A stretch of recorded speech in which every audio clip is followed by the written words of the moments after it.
درود شریف کا اہتمام اگر کوئی کرنے لگے، دنیا کی ہر دعا اگر آپ کرو گے تو آپ کو اندازہ نہیں ہے کہ وہ قبول ہوگی یا نہیں ہوگی، لیکن درود شریف ایک ایسی دعا ہے کہ جب کی جاتی ہے تو فوراً اللہ کی بارگاہ میں قبول ہو جاتی ہے، فوراً یہ دعا قبول ہو جاتی ہے۔ ادھر ہے کوئی نہیں، ویسے ہے کوئی نہیں ادھر جتنا آپ دیکھ رہے ہو، بیٹھا ادھر میں ہوں، تقریر میں ادھر کر رہا ہوں۔ علامہ اقبال نے کہا تھا 3 باتوں کو، پہلی بات یہ ہوگی کہ اپنے بچوں کو اگر مصطفیٰ کی محبت کو ان کے سینے میں منتقل کرنا ہے تو اپنے بچوں کو درود شریف پڑھانا ہوگا، درود شریف سکھانا ہوگا۔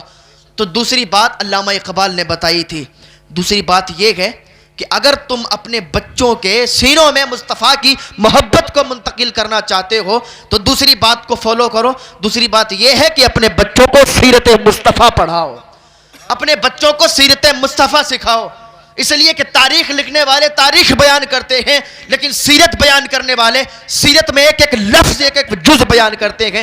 اگر مصطفیٰ کی محبت کو لوگوں کے سینے میں منتقل کرنا ہے تو پھر سیرت مصطفیٰ اپنے بچوں کو سکھا دو۔ بلاغت سے پہلے جب بچہ بالغ ہو جائے نا، اس سے پہلے مصطفیٰ کی سیرت کو بچوں کو سکھا دو، بچوں کو پڑھا دو۔ ایک مرتبہ حضور بیٹھے تھے تو پانی پی رہے تھے، اماں عائشہ پانی پی رہی تھی، ادھر دیکھ لو یار تھوڑی دیر بولوں گا۔ اماں عائشہ پانی پی رہی تھی تو حضور نے فرمایا کہ عائشہ مجھے بھی پیاس لگی ہے، تھوڑا پانی مجھے بھی دے دو۔ تو اتنا کہا تھا تو عائشہ رضی اللہ تعالیٰ عنہ نے پانی بچا دیا تو حضور پانی پینے لگے۔ اب یہ دیکھیں سیرت دیکھیں حضور کی، اور حضور کا پیار دیکھیں اپنی بیوی کے لیے۔ پانی پینے لگے تو پوچھنے لگے عائشہ ذرا یہ بتاؤ کہ تم نے ہونٹ کہاں پہ لگائے تھے؟ جہاں پر تم نے ہونٹ لگائے تھے میں وہیں سے ہونٹ لگا کے پانی پینا چاہتا ہوں۔ اب بتاؤ اگر ہماری زندگیوں میں، اگر لوگوں کی زندگیوں میں اپنی بیویوں کے ساتھ ایسا ویوہار ہوگا، ایسا رویہ ہوگا تو گھر جنت کا ٹکڑا بنے گا یا نہیں بنے گا؟ اب یہ بتائیے، آج کل لوگ کہتے ہیں کہ جب شادی ہو جاتی ہے تو انسان پریشان ہو جاتا ہے۔ وہ کچھ بیویاں ہوتی ہیں جو اپنے شوہر کو یہ چاہتی ہیں کہ وہ غلام بن کے رکھے، لیکن کچھ بیویاں یہ ہوتی ہیں کہ وہ چاہتی ہیں کہ میرا شوہر بادشاہ بن کے رہے اور میں بادشاہ کی بیوی بن کے رہوں۔ کیا بات! آج میں بریلی شریف میں ایک ریسٹورنٹ پر بیٹھا تھا تو میں کھانا کھانے گیا تھا، تو ایک آدمی فون پر بات کر رہا تھا، اپنی بیوی سے بات کر رہا تھا، پتہ نہیں بیوی ہوگی یا کون ہوگی، تو بڑا تیزی کے ساتھ کہہ رہا تھا، اللہ کی قسم کھا کے کہتا ہوں جھوٹ نہیں بولتا ہوں، میں نے خود اپنے کانوں سے سنا۔ وہ کہہ رہا تھا کہ تو نے میری زندگی تباہ کر کے رکھ دی ہے، کھانا کھانے بیٹھا ہوں کچھ دیر تک لیے چین کرنے دے، کچھ دیر کے لیے مجھے چین سے یہاں کھانا کھانا، اپنی بیوی کے لیے کہہ رہا تھا، شاید بیوی سے ہی کہتا ہوگا۔ تو وہ بیویاں ہوتی ہیں جن کو یہ سمجھ نہیں ہوتی، لیکن بیوی اگر نیک مل جائے تو گھر جنت بنا دیتی ہے۔ تو علامہ اقبال نے بتایا تھا کہ اپنے بچوں کو سیرت مصطفیٰ سکھاؤ، سیرت مصطفیٰ پڑھاؤ۔ اگر سیرت مصطفیٰ اپنے بچوں کو پڑھاؤ گے تو تمہارے بچے کے سینے میں مصطفیٰ کی محبت آ جائے گی، اور دنیا کی کوئی طاقت پھر ان کے سینے سے مصطفیٰ کی محبت نکال نہیں سکتی ہے انشاءاللہ۔ ایک غیر مسلم نے جب اسلام قبول کیا تو اس سے پوچھا گیا کہ تم نے اسلام کیوں قبول کیا؟ کہا میں نے حضور کی سیرت پڑھی اور میں نے ایک واقعہ سنا، وہ حضور کے زمانے میں ہی تھا۔ کہا میں نے واقعہ یہ دیکھا کہ جب حضور تشریف فرما تھے تو ایک آدمی آیا، اس نے کہا یا رسول اللہ میرے بچے کے لیے دعا کریں، میرا بچہ گم ہو گیا ہے۔ جب حضور ابھی ہاتھ اٹھانے ہی والے تھے، حضور ہاتھ اٹھانا چاہ رہے تھے کہ دروازے پر ایک انسان آیا، کہنے لگا حضور ابھی میں نے اس کے بچے کو فلاں باغ میں دیکھا ہے، وہ باغ میں کھیل رہا ہے۔ تو ظاہر سی بات ہے جو اپنے بچے سے کئی دن سے بچھڑا ہوا ہو، جب اسے پتا چل جائے کہ اس کا بچہ وہاں پہ تو دوڑ لگا دے گا۔ جب اس نے اتنا سنا کہ میرا بچہ فلاں باغ میں ہے تو اس نے دوڑ لگانا شروع کی۔ تو حضور نے بلایا، کہا اس کو بلاؤ۔ صحابہ نے اسے بلایا، آ کے حضور کی بارگاہ میں بیٹھا۔ یا رسول اللہ آپ نے بلایا؟ کہاں بلایا؟ کہا بہت جلدی ہے۔ کہا یا رسول اللہ بہت دن سے بچھڑا ہوا ہوں، میری بیوی ادھر پریشان ہوتی، ادھر میں پریشان ہوں، کئی دنوں سے کھانا نہیں کھایا، میرا بچہ گم ہے، اتنی محبت ہے مجھے اپنے بچے سے ملنا ہے جا کے۔ حضور نے فرمایا میں نے تجھے روکا نہیں ہے اور نہ ہی میں نے تجھے روکنے کے لیے بلایا۔ کہا حضور پھر کیوں بلایا؟ کب بلایا؟ اس لیے کہ جب تو جائے گا نا باغ میں اور اپنے بچے سے ملے گا تو کتنے دن سے بچھڑا ہوا ہے، تجھے پیار آئے گا، تو اپنے بیٹے سے بیٹا کہہ کے بلائے گا، اور پیار میں جب بیٹا نکلے گا تو وہاں پر اور بھی بچے کھیلتے ہوں گے، جب وہ سنیں گے کہ اس کا ابا اس کو بیٹا کہہ کے پکار رہا ہے انہیں اپنے باپ کی یاد آ جائے گی۔ ان میں بہت سے یتیم ہوں گے جنہیں اپنے باپ کی یاد آ جائے گی کہ کاش آج میرا بھی ابا ہوتا تو آج مجھے بھی بیٹا کہہ کے بلاتا۔ تو کہتا ہے کہ میں نے بس اسی واقعے سے اسلام کو قبول کر لیا. میں نے کہا جس کے دل میں یتیموں کے لیے اتنا پیار ہے اس کے دل میں پھر لوگوں کے لیے کتنا پیار ہوگا. میں نے اس واقعے سے اسلام قبول کر لیا. تو سیرت مصطفیٰ کو بچوں کو سکھانا ہے. علامہ اقبال نے دوسری بات بتائی تھی, تیسری بات بھی علامہ اقبال نے بتائی تھی. اگر کوئی یہ تینوں باتوں کا فالو کر لینا دنیا میں اسے کوئی نیچا نہیں کر سکتا, اس کے دل سے حضور کی محبت نکال نہیں سکتا. تحفظ ناموس رسالت کانفرنس یہ جو منعقد کی گئی ہے اسی کے ضمن میں یہ تقریر ہو رہی ہے.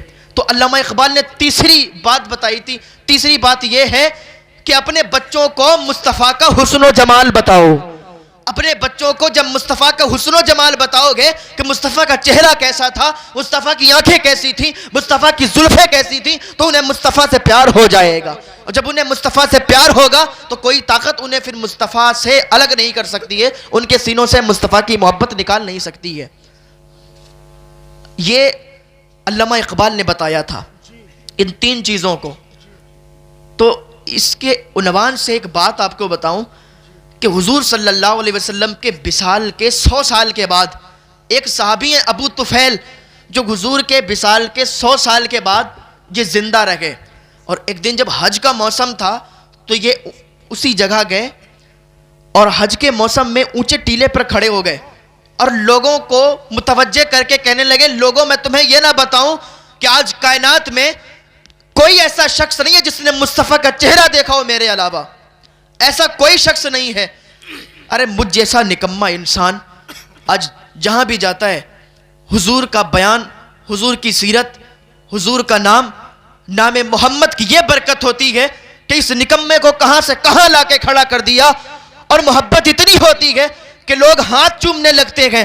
تو مجھ نکمے کی جب اتنی عزت ہوتی ہے تو جس نے مصطفیٰ کا چہرہ دیکھا ہوگا پھر اتنی اس کی کتنی عزت ہوتی ہوگی. جب اس نے کھڑے ہو کے کہا تھا اس صحابی رسول نے کہ کائنات میں میرے بعد ایسا کوئی شخص نہیں ہے آج کے دور میں جس نے مصطفیٰ کا چہرہ دیکھا ہو. جب اتنا کہا تھا تو لوگ سمٹ کے آنے لگے, جمع ہو گئے, بھیڑ لگ گئی اور کہنے لگے, لوگوں نے یہ نہیں پوچھا حج کا موسم ہے تو یہ بتائیے کہ حضور نے حج کیسے کیا تھا, حضور نے طواف کیسے کیا تھا, حضور نے کیا کیا تھا کیا نہیں. تو جب لوگ آئے تو کہنے لگے تم نے مصطفیٰ کا چہرہ دیکھا تو مجھے یہ بتاؤ کہ پھر مصطفیٰ کا چہرہ کیسا تھا, مصطفیٰ کا چہرہ کیسا تھا. کہ سنو مصطفیٰ کا چہرہ کیسا تھا. مصطفیٰ کا چہرہ بڑا چمکدار تھا, مصطفیٰ کا چہرہ بڑا سفید تھا, لوگ دیکھتے تھے تو ان کا دیوانے ہو جایا کرتے تھے.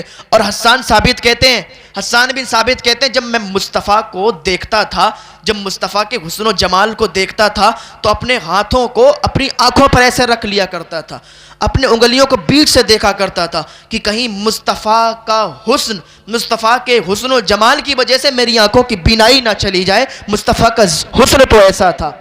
ابو طفیل بیان کرتے ہیں کہ ان کا سینہ اور پیٹ برابر تھا. انہوں نے اپنے انداز میں بیان کیا. اور میں آپ کو بتاؤں اس مصطفیٰ کا چہرہ اور مصطفیٰ کا حسن کیسا تھا. معبد کے گھر سے جب حضور گزرے تھے, صدیق اکبر رضی اللہ تعالیٰ عنہ بھی ساتھ تھے, تو بھوک لگی تو معبد کے گھر حضور صلی اللہ علیہ وسلم کے ساتھ صدیق اکبر تھے. صدیق اکبر نے کہا کہ تمہارے گھر کچھ ہے کھانے پینے کے لیے؟ اس نے کہا آج میرے گھر کچھ بھی نہیں ہے. اور یہ جو بھی ادھر سے گزرتا تھا یہ سب کو کھلاتی تھیں, پلاتی تھیں, سب کی دیکھ بھال کرتی تھیں, یہ مہمان نوازی کیا کرتی تھیں. لیکن ابھی انہوں نے کلمہ نہیں پڑھا تھا, ابھی انہوں نے مصطفیٰ کو دیکھا بھی نہیں تھا. لیکن آج ان کے دروازے سے کوئی آنے والا عام انسان نہیں تھا, بلکہ وہ تھا کہ جس کے صدقے میں پوری کائنات کو بنایا گیا ہے. تو حضور جب ادھر سے گزرے تو بھوک لگی. صدیق اکبر نے پوچھا کیا تمہارے گھر بھی کچھ ہے؟ کہا ہاں ہمارے گھر تو کچھ نہیں ہے. کہا کوئی کچھ بھی نہیں؟ کہا ایک بوڑھی اور لاغر کمزور بکری ہے لیکن وہ بھی دودھ نہیں دیتی ہے, اس نے بھی دودھ دینا بند کر دیا ہے. کہا اچھا ایسی بکری ہے تو لاؤ ذرا سامنے. جب وہ بکری لائی گئی تو حضور کی بارگاہ میں صدیق اکبر نے عرض کیا کہ حضور یہ ایک بوڑھی اور لاغر کمزور بکری ہے, اس کے علاوہ ان کے ہاں کچھ بھی نہیں ہے. تو حضور نے ہاتھ اٹھائے. جب ہاتھ اٹھائے تو اس کے اندر اس کے تھنوں میں اتنا دودھ آ گیا تھا کہ اس کے تھن پھٹنے لگے تھے, اتنا دودھ اس کے تھنوں میں اتر آیا تھا. حضور نے فرمایا پیالہ لے کے آؤ. جب معبد پیالہ لے کے آئی, پیالہ لانے کے بعد دودھ دہا گیا تو پیالہ بھر گیا. کہ دوسرا برتن لاؤ، دوسرا برتن بھی بھر گیا، یہاں تک کہ معبد کے گھر جتنے برتن تھے وہ دودھ سے بھر گئے تھے، اور جتنے لوگ تھے وہ دودھ سے سیراب ہو گئے، پھر بھی دودھ ختم نہیں ہوا تھا۔ تو معبد کے گھر کے برتن دودھ سے بھر گئے، حضور نے بھی دودھ پیا، صحابی نے بھی دودھ پیا، سب نے دودھ پیا، اور وہ چلنے لگے۔ جب چلنے لگے تو تھوڑی دیر کے بعد معبد کا شوہر آیا۔ ابو معبد جب گھر پہ آیا تو کہنے لگا آج گھر کا حلیہ عجیب لگ رہا ہے، آج گھر میں خوشبو عجیب ہے، آج گھر تو مہک رہا ہے، کیا تم نے کوئی پرفیوم چھڑکا ہے، تم نے کوئی عطر چھڑکا ہے؟ کہ آج ہم نے عطر نہیں چھڑکا، کوئی پرفیوم نہیں چھڑکا۔ ارے غلطی تو میری یہ رہی کہ میرے گھر پہ ایک ایسا شخص آیا تھا کہ جس کا جلوہ بھی نورانی تھا، جس کا چہرہ بھی نورانی تھا، لیکن میری غلطی یہ رہی کہ میں نے اس کا نام نہیں پوچھ پایا کہ اس کا نام کیا تھا۔ گویا کہ اس نے اپنی زبان میں کہا، نام نہیں معلوم تھا۔ معبد کو نام نہیں معلوم تھا، اس سے پہلے مصطفیٰ کو دیکھا بھی نہیں تھا، کلمہ پڑھا بھی نہیں تھا۔ انہوں نے اپنی زبان میں کہا تھا کہ مبارک آیا تھا، مبارک آیا تھا، جس کے آنے سے گھر مبارک ہو گیا تھا، تو مبارک گھر پہ آیا تھا۔ کہ مبارک آیا تھا، مبارک کیسا تھا؟ کہ مبارک کے بارے میں مت پوچھو، اس کا چہرہ اتنا نورانی تھا، اس کی آنکھیں اتنی نورانی تھی، اس کے ہونٹ اتنے نورانی تھے، اس کی زلفیں اتنی نورانی تھی کہ کائنات میں ایسی زلفوں کو میں نے کبھی دیکھا ہی نہیں ہے، کائنات میں ایسے شخص کو میں نے کبھی دیکھا ہی نہیں ہے۔ میں یہ کہہ دوں کہ کسی ماں نے ایسا بچہ نہیں پیدا کیا جیسا میرا مبارک آیا تھا۔ تو کائنات میں ایسا کوئی میں نے دیکھا ہی نہیں ہے جیسا میں نے اس شخص کو دیکھا تھا۔ تو جب وہ ابو معبد کہنے لگا کہ اب میں دور بکریاں چرانے نہیں جایا کروں گا، اب میں قریب بکریاں چرانے جاؤں گا، اب مبارک تیرا پھر سے آئے تو پھر مجھے بتانا۔ کہا ٹھیک ہے۔ تو ایک دن بازار گئی تھی معبد، اس کا ساتھ میں بیٹا بھی تھا، تو اس کی جب نظر صدیق اکبر پر پڑی، حضور صدیق اکبر بھی بازار میں تھے، اس نے کہا اماں دیکھو یہ ہمارے گھر جو آیا تھا یہ اس مبارک کے ساتھ آیا تھا، یہ وہ شخص کھڑا ہوا ہے۔ جب اس نے دیکھا ادھر مڑ کے تو بھاگتی ہوئی اس کے پاس گئی، صدیق اکبر کے پاس گئی اور کہنے لگی کہ میرا مبارک کدھر ہے، میرا مبارک کدھر ہے؟ کہنے لگی کون مبارک؟ کہ اس دن جو تمہارے گھر میرے گھر پہ آیا تھا تمہارے ساتھ۔ کہ انہیں رسول اللہ کہتے ہیں۔ کہ رسول اللہ کہتے ہیں۔ کہ وہ کدھر ہیں؟ کہ چلو ان کے پاس۔ معبد گئی تھی، معبد گئی حضور کے گھر اور قدموں پہ کلمہ پڑھ کے مسلمان ہو گئی۔ جب واپس آئی تھی تو زبان پر یہی جاری تھا کہ یہ ناز یہ انداز ہمارے نہیں ہوتے، جھولی میں اگر ٹکڑے تمہارے نہیں ہوتے، ملتی نہ اگر بھیک حضور آپ کے در سے، اس ٹھاٹ سے مگتوں کے گزارے نہیں ہوتے۔ آئی تھی کلمہ پڑھ کے دوسرے دن جب ابو معبد پھر اپنے گھر پہ آیا تو کہنے لگا آج پھر کیا مبارک آیا تھا، آج پھر خوشبو سے یہ گھر مہک رہا ہے، گھر روشن ہے۔ تو اس نے کہا آج مبارک آیا نہیں تھا بلکہ میں مبارک کے گھر گئی تھی، میں نے مبارک کو دیکھا ہے، میں اس کے گھر گئی تھی، اس کے نام کا کلمہ پڑھا ہے، تم بھی کلمہ پڑھ کے مسلمان ہو جاؤ۔ تو ابو معبد بھی کلمہ پڑھ کے مسلمان ہو۔ یہ حضور کا حسن و جمال ہے، یہ حضور کی سیرت ہے، حضور کا حسن ہے۔ یہ اپنے بچوں کو پڑھائیں گے تو مصطفیٰ کی محبت ان کے سینوں میں پیوست ہو جائے گی، مصطفیٰ کی محبت کو کوئی نکال نہیں سکتا ہے۔ حضور کا حسن و جمال، لوگ تو آج کسی کو محبوب بنانا چاہتے ہیں تو مفکرین نے ماہرین نے قسمیں بیان کی کہ تم اگر کسی کو محبوب بنانا چاہو تو ان کے اندر یہ قسمیں ہونا چاہیے۔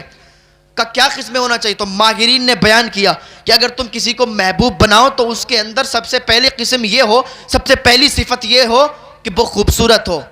تو کہا ٹھیک ہے، اور کہا دوسری صفت یہ ہے کہ وہ باوفا بھی ہو، خوبصورتی کے ساتھ ساتھ باوفا بھی ہو۔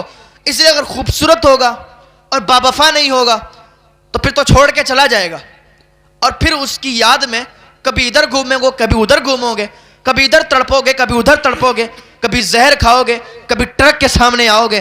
تو محبوب خوبصورت بھی ہو باوفا بھی ہو۔ اور تیسری صفت بیان کی کہ محبوب طاقتور بھی ہو، کہ اگر طاقتور نہیں ہوگا تو تمہیں بچا بھی نہیں سکتا، جب تمہیں جو اپنے آپ خود نہیں بچ سکتا تو تمہیں کیا بچائے گا، تو طاقتور بھی ہونا چاہیے۔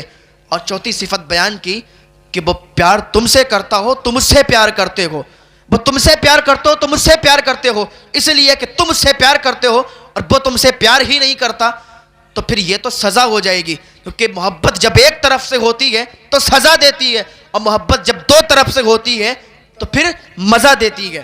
تو یہ بھی صفت مفکرین نے ماہرین نے بیان کی، اور کہا وہ سخی بھی ہو، بخیل نہ ہو، سخی ہو، اور کہا اس کا تعلق اس کے اونچی جگہ سے ہو۔ تو اب لوگ تلاش کرنے کے لیے نکلے کہ آخر اس دنیا میں کہاں تلاش کریں, کہاں ڈھونڈیں کہ محبوب ملے گا کیسے, کس کو بنائیں.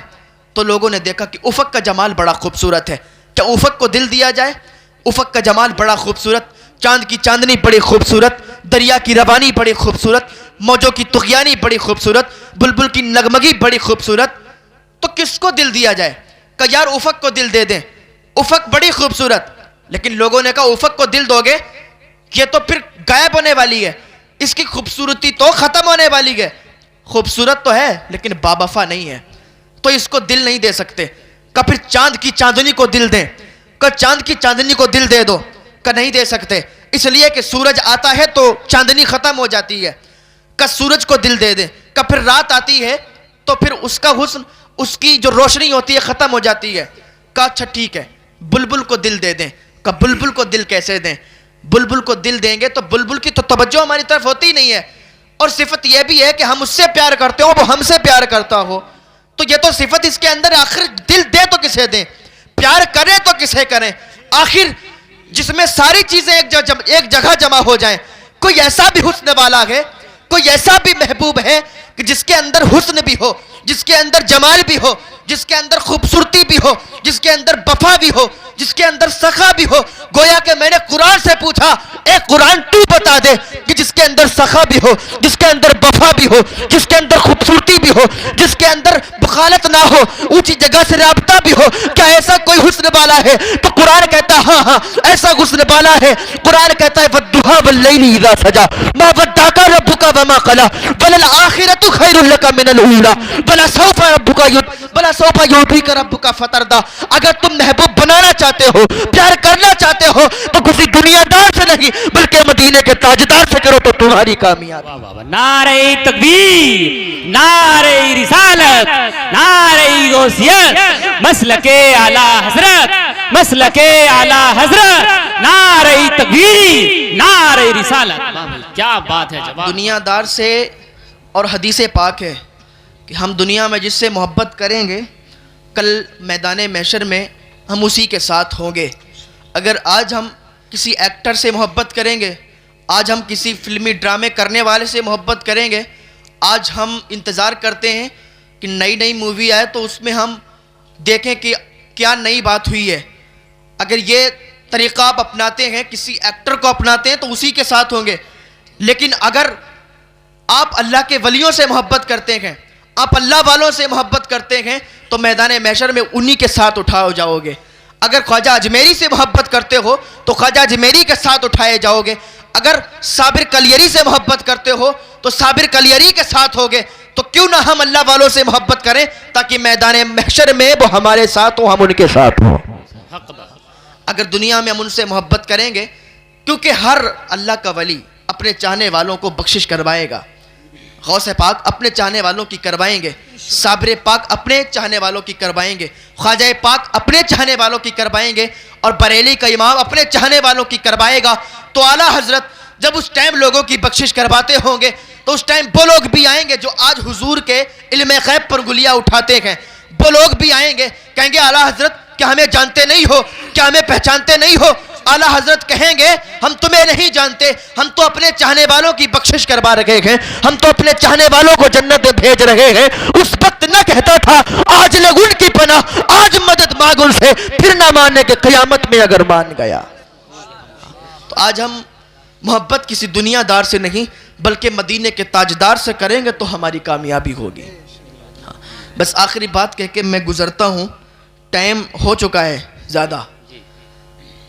دیکھو مصطفیٰ کا اگر حسن و جمال اپنے بچوں کو جب تربیت کرو گے اپنے بچوں کی, آج بچے بگڑ جاتے ہیں تو اس لیے بگڑ جاتے ہیں کیونکہ ان کی اچھی تربیت نہیں ہوتی.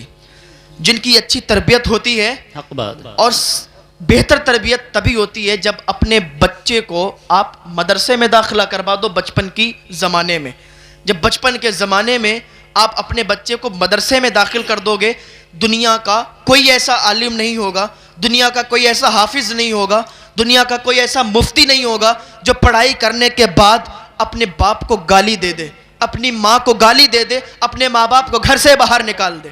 کتنا بھی کڑا کم پڑھا لکھا انسان ہو لیکن اپنے ماں باپ کی عزت کرنا اسے معلوم ہوگی. اپنے ماں باپ کی قدر کرنا سمجھے گا. تو آج لوگ اپنے بچوں کو پڑھا نہیں رہے. اپنے بچوں کو انجینئر بھی بناؤ, ڈاکٹر بھی بناؤ, سب کچھ بناؤ, لیکن سب سے پہلی چیز یہ ہے کہ ان کی تربیت اچھی کرو. انہیں مصطفیٰ کا عشق سمجھاؤ, انہیں مصطفیٰ کا پیار سمجھاؤ. جب انہیں مصطفیٰ کے بارے میں بتاؤ گے, سیرت مصطفیٰ پڑھاؤ گے, ان کے دلوں میں مصطفیٰ کی محبت ڈالو گے, تو پھر وہ تمہاری بھی محبت کو اپنے سینے میں دبا لیں گے اور مرتے دم تک کبھی تمہاری بے ادبی نہیں کریں گے. تو اپنے بچوں کو سب سے بہترین طریقہ یہ ہے کہ اگر ان کو بچپن کے زمانے میں تربیت کرو اور مدرسے میں بھی بھیج دو, حفظ کرواؤ. اور یہ مدرسہ ماشاءاللہ چلا رہے ہیں تو ان کا بھی ساتھ دو. حافظ ادریس صاحب, بہت بڑا کام ہوتا ہے مدرسہ چلانا آج کے دور میں, اور یہ مدرسہ چلا رہے ہیں. اللہ تعالیٰ کی بارگاہ میں دعا ہے اللہ ان کے منصوبے کو کامیاب فرمائے, اللہ ان کے تمام منصوبوں کو کامیاب فرمائے. اور یہ کہہ رہے ہیں کہ کچھ دنوں کے بعد انشاءاللہ یہ جو مدرسہ ہے اس میں شاید کچھ ان کا گھر بھی ہے, تو یہ پورا مدرسہ کر دیں گے. تو بڑی اچھی سوچ ہے, اللہ انہیں سلامت رکھے, ان کی جائز دلی تمناؤں کو پورا فرمائے. تو ان کا بھی ساتھ دو. تو اپنے بچوں کی تربیت اچھی کرو. آخری بات کہہ کے بس گزرنا چاہتا ہوں کہ مصطفیٰ کے حسن و جمال کی بات چل رہی تھی. مصطفیٰ کے حسن و جمال کی. حضور ایک مرتبہ جا رہے تھے, گزر رہے تھے راستے سے, تو آپ نے دیکھا قافلہ ایک تھا ٹھہرا ہوا, اور آپ راستے سے گزر رہے تھے, تو آپ نے دیکھا ایک سرخ اونٹ تھا بندھا ہوا تھا. حضور کو اچھا لگ گیا. حضور نے کہا اس کو بیچو گے؟ اس کے مالک سے کہا, تو کہا اس کو بیچیں گے. اس نے منع ہی نہیں کر پایا, حالانکہ وہ بیچنا نہیں چاہتا, لیکن مصطفیٰ نے جب پوچھا کہ اس کو بیچو گے, اور مصطفیٰ کی شان یہ تھی کہ مصطفیٰ سب سے الگ تھے. مصطفیٰ کا جسم نہ زیادہ لمبا تھا نہ زیادہ پست تھا, لیکن اللہ نے شان یہ عطا فرمائی تھی کہ اگر 10 لاکھ کا مجمع ہوتا اور مصطفیٰ 10 لاکھ کے مجمع میں جاتے تو لوگوں کے سر ان کے کندھوں کے برابر آیا کرتے تھے. کتنا بھی لمبا انسان ہوتا ان کے کندھوں کے برابر آتا تھا, اور مصطفیٰ ان میں نمایاں نظر آیا کرتے تھے. تو راستے سے گزر رہے تھے, جب راستے سے گزرے تو سرخ اونٹ دیکھا, نظر پڑی, کہا اس کو بیچو گے؟ کہاں بیچیں گے؟ کہا کتنے میں؟ کہا اتنے میں بیچیں گے. حضور نے کہا ٹھیک ہے, میرے پاس ابھی پیسے نہیں ہیں, میں تو آیا تھا ٹہلنے کی غرض سے, لیکن میں اس کو خریدنا چاہتا ہوں, مجھے یہ اونٹ تمہارا پسند آ گیا ہے. جب حضور نے اونٹ کو خرید لیا, کہا پیسے نہیں ہے, پیسے میرے 2 آدمی آ کے, میرے غلام آ کے تمہیں پیسے دے دیں گے, پیسوں کی تم کوئی ٹینشن نہ لینا. اس نے کہا کوئی بات نہیں, ٹھیک ہے آپ اونٹ لے جائیے. تو حضور اونٹ لے گئے, اور جب آپ چلے گئے تو ایک قافلے سے انسان نکل کے آیا. کہا اے اونٹ کے سردار, اونٹ کے مالک, تم نے اونٹ بیچ دیا؟ کہاں بیچ دیا. کہ یار وہ کون شخص تھا جو تمہارا اونٹ لے گیا, تم تو بیچنا نہیں چاہتے تھے. کہا میں جانتا ہی نہیں وہ کون تھا. کہ ایڈریس بھی نہیں جانتا. کہ ایڈریس نہیں جانتے ہو, اس کے بارے میں نہیں جانتے ہو, تو پھر اونٹ کیوں بیچا؟ کہ یار میں اس کو منع ہی نہیں کر پایا, اس کا چہرہ ہی اتنا خوبصورت تھا, اس کا چہرہ ہی اتنا حسین تھا کہ میں اس کو منع ہی نہیں کر پایا. کہا اچھا. دوسرا آیا, کہ تم ایڈریس بھی نہیں جانتے تھے, تم اس کا پتہ بھی نہیں جانتے, اس کا نام بھی نہیں جانتے, تم نے اونٹ بیچ دیا. گویا کہ اونٹ چوری ہو گیا. اونٹ کو چوری کا نام دے دو, اب وہ تمہارے پیسے واپس نہیں کرے گا, اب وہ نہیں آئے گا لوٹ کے. تو خاتون ایک سن رہی تھی خیمے کے اندر ہی, تو ادھر سے چیخ کے بولی کہ تم اونٹ کو چوری کا نام مت دو, اگر اس نے تمہارے پیسے نہیں واپس کیے تو پیسے میں واپس کروں گی. کہ چلو شکر ہے کہ تم تو اس کو جانتی ہو, تمہیں تو پتا ہے وہ کون شخص تھا. تو عورت کہتی ہے میں بھی اس کو نہیں جانتی. کہ جانتی نہیں تو ضمانت کیوں لیتی ہو؟ کہ ضمانت اس لیے لیتی ہوں کہ جس کا چہرہ اتنا خوبصورت ہو وہ جھوٹا ہو نہیں سکتا. میں اپنے خیمے سے دیکھ رہی تھی, جب وہ تم سے باتیں کر رہا تھا تو دانتوں سے اس کے حسن نکل رہا تھا, دانتوں سے نور نکل رہا تھا, اور سامنے والی پہاڑی پر نظر آ رہا تھا. تو جس کے حسن کا یہ جمال ہو, جس کا چہرہ اتنا خوبصورت ہو, وہ جھوٹا نہیں ہو سکتا. کہ ٹھیک ہے. ابھی یہ باتیں چل ہی رہی تھیں کہ 2 صحابی رسول آئے, کچھ کھجوریں بھی لائے تھے اور پیسے بھی لائے تھے. لانے کے بعد انہوں نے اس کو دے دیا کہ یہ اپنے بانٹ لو کھجوروں کو, اور یہ پیسے رکھ لو. اس نے کہا پیسے؟ اب پیسے کون لیتا ہے؟ کہ پیسے رکھ لو. کہ پیسے اب نہیں لیں گے. کہ پھر؟ کہ اب تو اس کو کلمہ پڑھا کے مسلمان کروا دو. کہ ٹھیک ہے. گئے حضور کی بارگاہ میں, اور سارے کے سارے حضور کے قدموں پر کلمہ پڑھ کے مسلمان ہوتے ہیں, اور مسلمان ہونے کے بعد جب باہر نکلتے ہیں تو لب پہ بگی ترانہ ہوتا ہے، گویا کہ وہ اپنی زبان میں کہتے ہیں کہ ناز یہ انداز ہمارے نہیں ہوتے، جھولی میں اگر ٹکڑے تمہارے نہیں ہوتے، ملتی نہ اگر بھیک حضور آپ کے در سے، اس ٹھاٹ سے مگتوں کے گزارے نہیں ہوتے، اس ٹھاٹ سے مگتوں کے گزارے نہیں ہوتے۔ جب اسلام بہت تیزی کے ساتھ پھیل رہا تھا مکہ میں، تو ابو جہل جس کا بہت اچھا دوست تھا یمن کے اندر، تو اس نے خط لکھا تھا کہ آج مکہ میں بہت تیزی کے ساتھ اسلام پھیل رہا ہے، کوئی محمد ہے جو اسلام کو تیزی کے ساتھ پھیلا رہا ہے، لوگ اس کے پاس آتے ہیں، اس کا حسن و جمال ایسا ہے کہ اس کا حسن و جمال دیکھ کے وہ اس کے دیوانے ہو جاتے ہیں۔ ابو جہل جو حضور کا دشمن تھا، وہ خط لکھتا ہے، یمن کے ایک حبیب بن مالک کو خط لکھتا ہے جو بہت بڑا رئیس تھا وہاں کا۔ تو اس نے خط دیکھا، کہا اچھا ایسا شخص ہے جو نیا دین لایا ہے اور سارے لوگ اس کے دیوانے ہوتے جا رہے ہیں، چلو میں آتا ہوں، ایک میٹنگ رکھتا ہوں۔ حبیب بن مالک آیا، اس نے ایک میٹنگ رکھی، مکے کے بڑے بڑے کافر جمع تھے، بڑے بڑے کافر آئے تھے، اس میٹنگ میں شامل تھے۔ تو حضور کی بارگاہ میں ایک شخص آیا، کہا چلو تمہیں ابو جہل نے بلایا ہے۔ وہ میٹنگ رکھی گئی ہے، یمن سے حبیب بن مالک آیا ہے، ابو جہل کا دوست ہے۔ تو حضور نے کہا ٹھیک ہے۔ حضور کی ایک شان یہ بھی تھی کہ حضور جس مجلس میں چلے جاتے تھے، آج لوگ کہتے ہیں کہ اگر ہم ہنس کے بات کریں گے، اگر ہم مسکرا کے بات کریں گے تو ہمارا روب و دبدبہ ختم ہو جائے گا، ایسا نہیں ہے۔ پھر حضور کے روب و دبدبہ کے بارے میں کیا کہیں گے؟ حضور تو مسکرا کے بات کرتے تھے اور ایسے مسکراتے تھے کہ نور سامنے والی پہاڑیوں پر نظر آیا کرتا تھا۔ جب حضور مجلس میں داخل ہوا کرتے تھے تو کوئی کسی کی ہمت نہیں ہوتی تھی کہ حضور کے سامنے بات کرے۔ جب حضور اس مجلس میں گئے تو سب کے سب خاموش ہو گئے، منہ لٹکا کے نیچے بیٹھ گئے۔ حضور نے تھوڑی دیر کے بعد فرمایا، آخر مجھے بلایا کس بات کے لیے ہے؟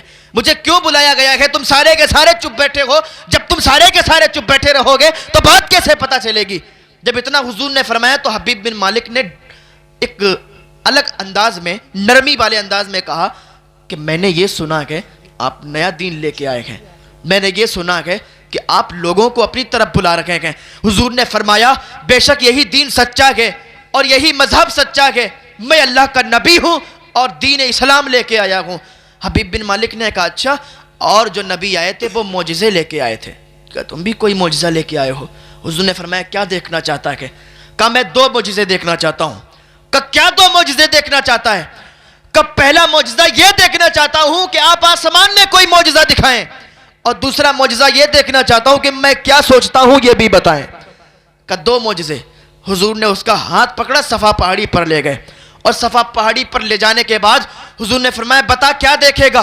کہا یہ جو چاند چمک رہا ہے نا، چاند بہت تیزی کے ساتھ چمک رہا تھا، کہا یہ جو چاند چمک رہا ہے اس کے 2 ٹکڑے کر دو۔ حضور نے اپنی انگلی کا اشارہ کیا، جب انگلی کا اشارہ کیا تھا تو چاند کے 2 ٹکڑے ہو گئے تھے، ایک صفا پہاڑی کے ادھر چلا گیا تھا، دوسرا صفا پہاڑی کے ادھر چلا گیا تھا۔ اعلیٰ حضرت کی نظر جب اس پر پڑی تو پکار اٹھتے ہیں کہ چاند الٹے پاؤں پلٹے، کہ سورج الٹے پاؤں پلٹے، چاند اشارے سے ہو چاک، اندھے نجدی دیکھ لے قدرت رسول اللہ کی، اندھے نجدی دیکھ لے قدرت رسول اللہ کی۔ جب حضور نے چاند کے 2 ٹکڑے کیے تو سمجھ گیا کہ بات تو ہے اس میں کچھ، لیکن آخری بات یہ پوری ہو جائے تو پھر میں ان سے پوچھوں۔ کہا میرے 2 معجزے تھے، ایک معجزہ تو آپ نے پورا کر دیا، لیکن دوسرا معجزہ یہ بتائیے آپ کہ میں سوچتا کیا ہوں، میرے دل میں کیا ہے؟ حضور نے فرمایا دوسری بات تو یہ سوچتا ہے، تیرے دل میں یہ ہے کہ تیری ایک بیٹی ہے، اس کے پیر اپاہج ہے، وہ چل نہیں سکتی، اپاہج بیٹی ہے، تو یہ چاہتا ہے کہ میری بیٹی ٹھیک ہو جائے۔ جب حضور نے اتنا سنا تھا، حضور نے جب اتنا کہا تو وہ قدموں پہ گر گئے اور کلمہ پڑھ کے مسلمان ہو گیا۔ کہا جس کی باتوں میں اتنی سچائی ہے، جو دلوں کے راز جانتا ہے، آسمانوں میں بھی چاند کو 2 ٹکڑے کر دیا کرتا ہے، تو ضرور اس میں ایک بات ہے اور یہ جھوٹا نہیں ہو سکتا، اس لیے میں اس کے قدموں پہ گر کے کلمہ پڑھ کے مسلمان ہوتا ہوں۔ ابو جہل کا بہت بڑا دوست تھا، لیکن جب حضور کے یہ 2 معجزوں کو دیکھا تو کلمہ پڑھ کے مسلمان ہوا، اور پھر جب گیا گھر پہ واپس، آخری بات اس کے بعد میں اپنی بات کو ختم کرتا ہوں، گیا واپس، دروازے پر دستک دی، دروازہ کھٹکھٹایا تو بگی بیٹی آئی جو پیروں سے چل نہیں سکتی تھی، جو اپاہج تھی، اس نے دروازہ کھولا، اور جب دروازہ کھلا تو وہ کہتا ہے کہ بیٹی یہ کیا ہو گیا؟ تو اپاہج تھی تو ٹھیک کیسے ہو گئی؟ اس نے کہا ابا کچھ مت کہو، بس گورا سا بدن، ایک ماہ مدن، نورانی بدن، نیچی نظریں، سب کی خبریں، دکھلا کے خبر، بسلا کے سکھر، میرا پھونک گیا سب تن من دھن، میرا پھونک گیا سب تن من دھن۔ ابا میں نے خواب میں دیکھا تھا ایک سفید چہرے والا، ایک نورانی جلوے والا آیا تھا، اس نے مجھ سے کہا تھا بیٹی تیرا باپ مکے میں کلمہ پڑھ کے مسلمان ہوتا ہے، تو یہاں کلمہ پڑھ کے مسلمان ہو جا تو ٹھیک ہو جائے گی۔ آپ نے مکے میں پڑھا تھا، میں نے یہاں پڑھ لیا، اس نے میرے سر پہ ہاتھ رکھا تھا، میں شفا یاب ہو گئی، میں ٹھیک ہو گئی۔ یہ حضور صلی اللہ علیہ وسلم کی شان ہے کہ جو بھی ان کو دیکھتا تھا وہ ان کا دیوانہ ہو جایا کرتا تھا، جو بھی ان کو دیکھتا تھا وہ ان کا مستانہ ہو جایا کرتا تھا۔ ان کے جانی دشمن بھی اگر حضور کو دیکھتا تھا تو جان قربان کرنے کا اس کو دل چاہتا تھا حضور کے اوپر۔ تو یہ اپنے بچوں کو اقبال کی 3 باتوں کو یاد رکھنا۔ پہلی بات، اپنے بچوں کو اگر تمہیں مصطفیٰ کی محبت کو منتقل کرنا ہے ان کے سینوں میں تو اپنے بچوں کو درود و سلام پڑھنا سکھانا ہوگا۔ دوسری بات اقبال نے بتائی تھی کہ سیرت مصطفیٰ اپنے بچوں کو پڑھاؤ، اور تیسری بات اقبال نے بتائی تھی کہ اپنے بچوں کو مصطفیٰ کا حسن و جمال سکھاؤ، مصطفیٰ کا حسن و جمال بتاؤ۔ جب یہ 3 چیزیں اپنے بچوں کے دل میں ڈال دو گے تو دنیا کی کوئی طاقت ان کے دل سے مصطفیٰ کی محبت کو نہیں نکال سکتی۔